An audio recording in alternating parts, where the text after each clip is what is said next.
laging nag-e-evolve ang talent sa NBA. That's gotta be a 50 ball. He took off just a little inside that free throw line, one hand and double clutch. Dahil 20 years ko nang pinapanood ng maigi ang NBA, madalas kong isipin na nakita ko na ang lahat, na hindi na pwedeng magpakita ng mas marami pang talent ang liga kaysa sa meron na ito ngayon. Curry splits the defense behind the back. Fires a three. Oh, he puts it in. What a spectacular move. Pero tuwing pinapanood kong maglaro si Kyrie Irving, palagi akong naiiwang speechless. Irving for the win. Oh my God! A southpaw finish from Kyrie Irving. Ano yung ginawa niya? Paano niya nagawa yun? Ano ba ang itsura ng training niya? Ang mga tanong na ito ang pumapasok sa isip ko tuwing nakikita ko si Uncle Drew na gumagawa ng magic niya sa court. Kaya napapaisip ako, pwede bang si Kyrie Irving ang most skilled NBA player of all time? Irving inside the layup. Oh! How did that go in? Mavericks take the lead. Bago tayo magsimula sa video ngayon, may isang mahalagang misconception na kailangan nating linawin. At yun ay ang pag-intindi sa malinaw na pagkakaiba ng pagiging most dominant player at pagiging most skilled player. Ang dominance ay madalas may kinalaman sa physical presence at impact sa laro, habang ang skill ay tungkol sa finesse at technical abilities na meron ang isang player. At kahit pareho sila sa maraming bagay, hindi laging magkasama ang dalawang qualities na ito. Halimbawa, isipin mo si Shaquille O'Neal, na madalas itinuturing na most dominant center sa history ng NBA. Kahit na walang makakapantay sa physical power niya, malinaw na hindi siya ang most skilled, lalo na pagdating sa shooting. Ganun din si Giannis Antetokounmpo na isang malaking figura sa NBA ngayon. Pero sa kabila ng maraming talents niya, walang totoong hooper, lalo na si James Harden, ang magsasabi na siya ang most skilled dahil na rin sa mga limitasyon niya sa shooting. Ngayon, dahil dyan, kapag naisip mo ang most skilled players sa history ng NBA, sino ang naiisip mo? Siguro si Michael Jordan kasama ang kanyang walang katapat na collection ng championships? O baka si Kobe Bryant na kilala sa kanyang matinding work ethic? Pwede ring si Allen Iverson na sikat sa kanyang nakakawasak na crossover? O si Hakeem Olajuwon na may legendary footwork niya? Habang tinitignan natin lalo ang historical lineup na ito, baka may mag-argue na dapat isama si Magic Johnson dahil sa kanyang visionary passing o si Larry Bird dahil sa kanyang kumpletong skill set. Kung lilipat tayo sa mga modern players, siguradong lalabas ang pangalan ni Steph Curry dahil sa kanyang revolutionary na shooting abilities. At hindi rin natin pwedeng kalimutan si Nikola Jokic na kilala sa kanyang kakaibang finesse sa paligid ng rim. Walang duda na ang mga players na ito ay kumakatawan sa elite pagdating sa basketball skills at sila ang cream of the crop. Pero kahit na may mga ganitong legendary names, baka nagtataka kayo. Bakit ko sinasuggest na mas angat sa kanila si Kyrie Irving pagdating sa skills? Una sa lahat, tignan natin ang mga facts mula sa 2024 playoffs so far. Si Kyrie Irving ay sobrang unguardable sa postseason. Isipin nyo na lang ito si Anthony Edwards, na malawakang itinuturing na best two-way player sa liga, na nag-dominate kina Bradley Beal at Jamal Murray sa buong first two series, ay talagang napagod sa pagbantay kay Kyrie. He's gassed because he's having to chase Kyrie Irving, the guy he called out on water. He is absolutely tired right now. Ito ay isang bagay na hindi ko in-expect bago magsimula ang series. I mean, given na mahirap talaga bantayan si Kyrie, pero para sa isa sa mga most athletic guards sa liga, ang lalaking tinatawag na future face of the NBA na maubusan ng hininga sa pagsubok, ibang level ng impact yan. At pinapakita talaga nito kung gaano ka-extraordinary ang skills ni Kyrie sa court. I mean, ito rin yung lalaking nakipagsabayan at tumalo kay Nikola Jokic at sa Nuggets. Pero pagdating kay Kyrie, na-outmatch talaga siya. Irving in the corner, got by Edwards, infiltrates the lane and gets it to go. Oh man, what a tough shot there by Kyrie. Insane talaga ito, pero alam niyo yung nakakabaliw na part. Tip of the iceberg pa lang ito pagdating sa mga nakikita natin kay Uncle Drew. May isa pa tayong nakita sa mga playoffs na ito na lalong nagpapatibay sa paniniwala na si Kyrie ang most skilled NBA player of all time. At yan ay ang kanyang pambihirang kakayahan na panatilihing nanghuhula ang mga defenders kung ano ang next move niya. I mean, tignan niyo na lang dito kung paano niya na-fake out ng buong buo si Chet Holmgren, isa sa mga elite defenders ng liga. Ang pagiging unpredictable na ito ay tatak ng totoong skill dahil palaging naiisahan ni Kyrie ang mga kalaban na laging nahihirapan na makahabol. Irving spinning, ball away. Good again for Kyrie Irving. Absolutely ridiculous.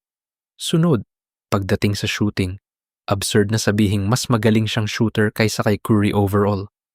Pero, sa current playoffs, kung saan mas mahigpit ang depensa at madalas bumababa ang shooting accuracy kumpara sa regular season, pumupukol si Kyrie sa 3-point line ng may mas mataas na percentage kaysa sa nagawa ni Curry sa buong sikat na playoff runs niya. Prancing, pulls up, three-pointer, bang! And a foul! Papunta ito sa next point ko at yun ay ang fact na higit sa kahit sinong player sa liga, parang laging nakakabira si Kyrie ng shot niya. Dahil sa kanyang handles at sa galing niyang lituhin ang mga depensa, halos laging nasa posisyon si Kyrie na kumuha ng magandang tira. Bilang isang malaking fan ng Warriors, naa-appreciate ko kung gaano ka-phenomenal ang Splash Brothers. Pero kahit sa galing nila sa shooting, minsan naiisip ko yung sikat na linya ni Paul George pagkatapos ng isa sa mga malalakas loob nilang tira. I mean, that's a bad shot. Pero kapag pinapanood ko si Kyrie sa playoffs, hindi ko pa nasasabi yun kahit minsan sa mga tira niya. Put him in a position to do just that. Washington the steal. Irving the three. Got it. He sticks it. Sunod, dahil isang elite finisher si Kyrie, madalas nating hindi napapansin ang kanyang vision at yung kakayahan niyang magpasa ng bola ng may surgical precision. Kahit hindi ko siya ilalagay sa level ni Magic Johnson pagdating sa playmaking, base sa mga nakita ko, nakakapagbigay din si Kyrie ng assist sa elite level. Free throw shooter missed them both. Throw down on the other end to start this.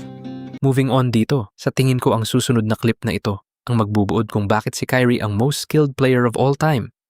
I mean, sa mga clutch moments ng Game 3 laban sa OKC, habang paubos na ang oras at kailangan ng Mavericks na makascore, hinarap ni Kyrie ang isang magaling na defender na si J-Dub. Sa kabila nito, nagawa niya itong lampasan ng buong buo. Nahanap niya yung iisang pwesto sa floor na walang bantay na white jerseys at naipasok ang isang left-handed floater. At 5, Irving goes to the left floater. Good for Irving! Honestly, wala nang mas gaganda pa rito. Alam mo, mga isang dekada na ang nakalipas, hands down, ang most skilled player na naglaro sa NBA courts ay malamang si Kobe Bryant. Walang statistics na kayang mag-capture ng perpekto dito. Anecdotal lahat ito. Pero noon, hindi ko ma-imagine na may mas magiging skilled pa kaysa sa Black Mamba. Ang footwork niya, ang ability niyang makatira, nasa kanya na ang lahat ng weapon na maiisip mo sa toolbox niya. At gayon pa man, kahit bilang isang malaking Kobe fan, kailangan ko sigurong aminin na nalampasan na siya ni Kyrie pagdating sa pure skill. Irving, McDaniels is on him. Kyrie plays his way. Anyway, tama na ang tungkol sa iniisip ko. Tignan naman natin kung ano ang sinasabi ng ibang NBA players tungkol dito. Naalala niyo ba yung laro laban sa Denver kung saan naka-score si Kyrie ng isang 20-foot left-handed game-winning floater? Pues, pagkakita nun, nag-tweet si Damian Lillard na si Kyrie daw ang most skilled na motherfucker ever. Tapos, hindi nagtagal pagkatapos nun, diniscuss ito ni Draymond Green sa podcast niya. I saw Damian Lillard tweet, Dame Dollar, tweet, Kyrie Irving is the most skilled player in NBA history. And quite frankly, I'm not sure who can argue against that. Moving on, sinabi ni Chauncey Billups yung dating 2004 Finals MVP ang mga ito tungkol kay Kyrie. That's somebody that played the position. I think that Kyrie's the most skilled player to ever play that position. Just straight skill. Nothing else, just straight skill. I think he's the best that I've ever seen at the position, skill-wise. Matinding papuri ito, lalo na dahil galing ito sa isang tao na nasa NBA bilang player at coach mula pa noong 1997 na umaabot na ng halos 3 dekada. Punta naman tayo sa isa sa mga promising na batang talent ng liga, si Jalen Green, ang second overall pick noong 2021. Ito yung sinabi niya tungkol kay Uncle Drew. Did any star player kind of surprise you? I would say Kyrie. When we played him, it was like, I think he had like 50. Damn. But like the way he did it, it was like this nigga is like like going crazy. Like he's stopping on a dime, pulling up on threes. He's throwing the ball over niggas' heads, and I'm like, bro, what is going on? Like, Alam mo, isang mabilis na Google search lang ay magpapakita ng mas marami pang papuri mula sa mga NBA players na namamangha na lang sa skills ni Kyrie. Kaya sa puntong ito, parang confirmed na talaga. Si Kyrie nga ang most skilled NBA player of all time. Ang nakakabaliw lang ay ang nature ng mga records. Ginawa sila para basagin. Habang lumilipas ang panahon, nag-e-evolve ang mga players, nag-i-improve at nalalampasan ang mga naunang benchmarks. Balang araw, may tatalo sa scoring record ni LeBron, may lalampas sa 3-point record ni Curry. At oo, walang dudang may lilitaw na magiging mas skilled pa kay Kyrie kahit gaano pa ito kahirap i-imagine ngayon. Pero yun ang kagandahan ng sports, palagi itong nag-e-evolve. I mean, ngayon nasasaksihan natin ang rebirth ng mga NBA legends sa mismong harapan natin. Si Victor Wembanyama ay basically Wilt Chamberlain 2.0. Sina-channel ni Luka Doncic si Larry Bird. Si Ant-Man ay nagiging next Jordan. Alam ko na baka may kumunot ang noo sa take na ito at may mga hindi sasang-ayon, pero sa kabila ng pagka-outclass ni Kyrie sa kanya, ang 22-year-old na si Edwards ay mayroon talagang markings ng next Jordan. At kung gusto nyong gagawa natin ng in-depth analysis at breakdowns ito para sa ating susunod na video upload, pakihit ang like button at mag-comment ng Ant-Man.